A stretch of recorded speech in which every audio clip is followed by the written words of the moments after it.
Hi, my name is TT Trooper. I'm at the Herts Book Festival at the Southern Maltings, and with me is Roxy Eloise. Hello. So, tell me who you are and a little bit about yourself. So I am Roxy Eloise. I am the author of the Guidal series. Okay. The final book just came out this year. And I write dystopian romantasy, which is a hybrid, like it's more popular on TikTok now, which is romance and fantasy combined. And it's inspired off of my favourite stories growing up that I read. So The Hunger Games, Divergent, Harry Potter, Chronicles of Narnia. They really resonated with me as a child. And so I wrote my favourite genres and my favourite tropes into A full series, yeah? Yes. So which one's the first one? Discovering Pure Cordis. Yeah. Okay. And they look to me like they're getting bigger as time goes on. They do. They get bigger because when you write book one, you're writing a hook, and your publishers have a required word count, so you can't go over the word count. So you've got your hook, and then if you're reading a series and you like the second book, so you give them a little bit extra, they're going to be obsessed with your series if they're going to continue. So of course you want to give them more. Yeah. So naturally, the fourth book is the biggest, just to tie up loose ends and make sure there's any questions are answered and bring it full circle. Excellent. Right, what inspired you to become an author and how did your writing journey begin? Okay, so when I was a child, I used to stand in bookstores, but I wasn't looking at the front covers. I was looking at the authors' individual names. Right. Because I believed what they could do was magic. Literally, how they managed to make me feel like, in my imagination, that what I was reading was real and that my emotions that I was feeling was real. I couldn't understand how they did that. I believed what they could do was magical. And I really wanted to do it. I wanted to see my name on a front cover of a book. And I wrote a few stories in school, and I was not a very confident child growing up. So I tried to use my English teacher as validation on whether I was born to write. So I thought what they could do was phenomenal. So they clearly knew that they could do it. They were born with this story inside them, and they knew how to write a book from front to end. So, and that wasn't me. I needed somebody to tell me I was born to do it. I could do it. So I gave my story in. There was this one story that I thought, okay, let's see whether I am born to do this. And I handed my story into my English teacher to get it marked.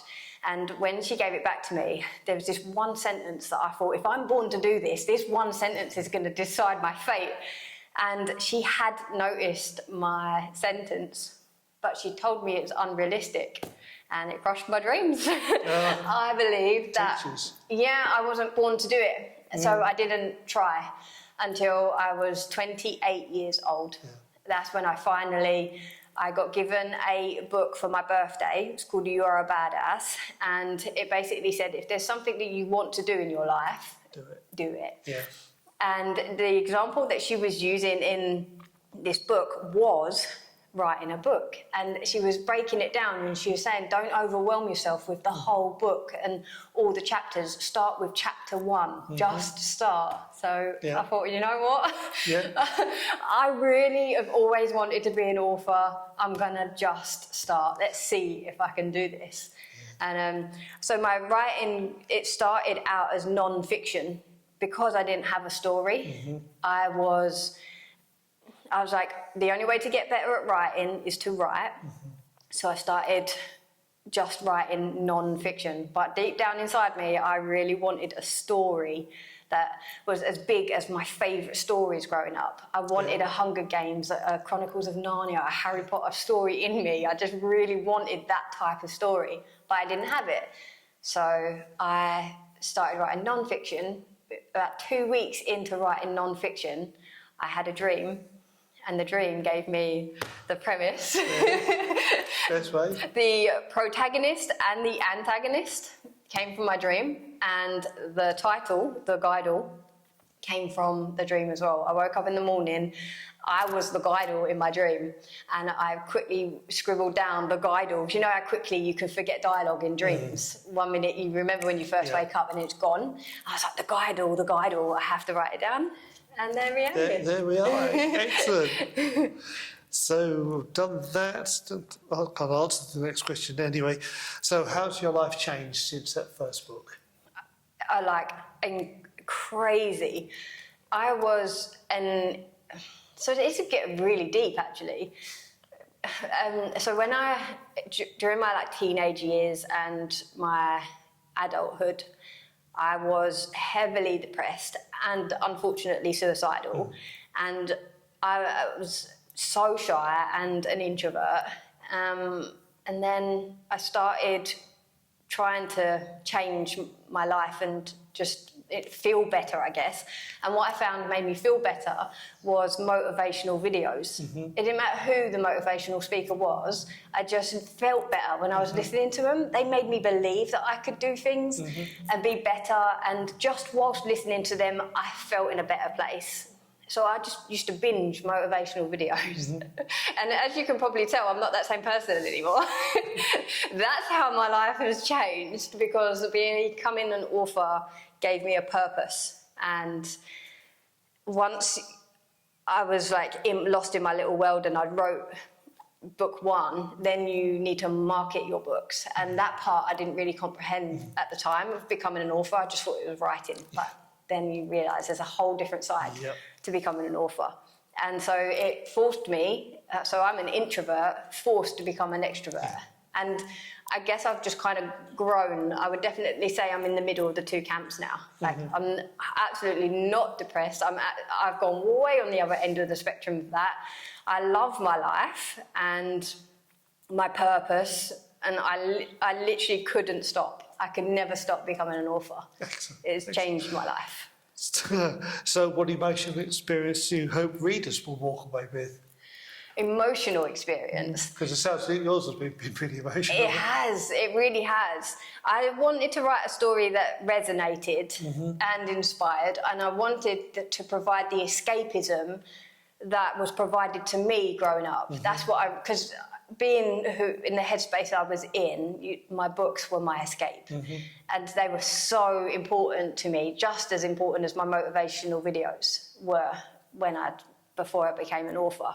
Before I found motivational videos, books were my escapism. So I'm really hoping that I can help people distract them from the stresses of everyday life. And obviously I know that readers, you don't realise that you're responsible for their emotions. When you first start writing, you don't comprehend that you're going to have readers. And so when I decided the ending of the book, as it was approaching the release, I started to, obviously I've got readers now, and I started to realise how responsible I was. So I just want them to feel connected, and if I inspire them in any way in their life, the same way that my books did for me, then I'm fulfilled. That's my job complete. Have you killed off a favourite character? Yes. How did you feel doing that, knowing that your readers that would have been a favourite character? Okay, so as I say, I started writing without readers, so I didn't really comprehend how responsible I was going to be for them. So although I will still kill off main characters or just favourite characters in future, and I'll be very careful with, there has to be this has a reason why it goes the way it goes. I couldn't change the ending. The ending was planned, and it all makes sense when it comes together. It has to end this way, you know. I get my reviews, and they're often screaming at me, "I'm not okay."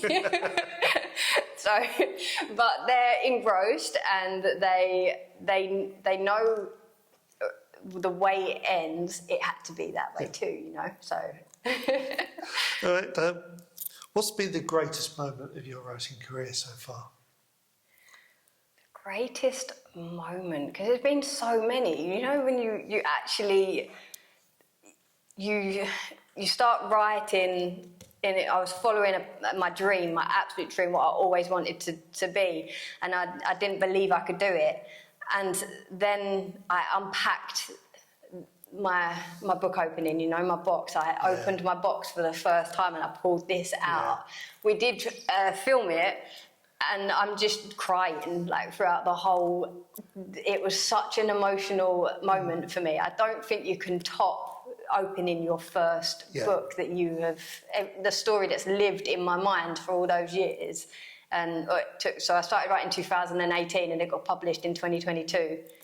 So just seeing it manifested in a physical book. I had my name on the front cover, like when I was a child looking at all of them books. And maybe another child is looking at your name. Exactly, exactly that. That's why I do this. I really hope to inspire people to be able to write and follow their dreams. Okay. Advice you would give to anybody who's aspiring?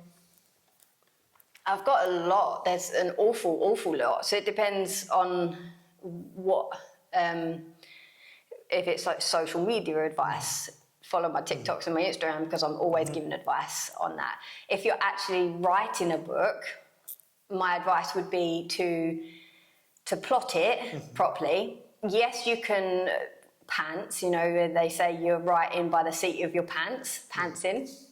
Pantsing is good, but you need the plot to be able to strengthen and make it unique.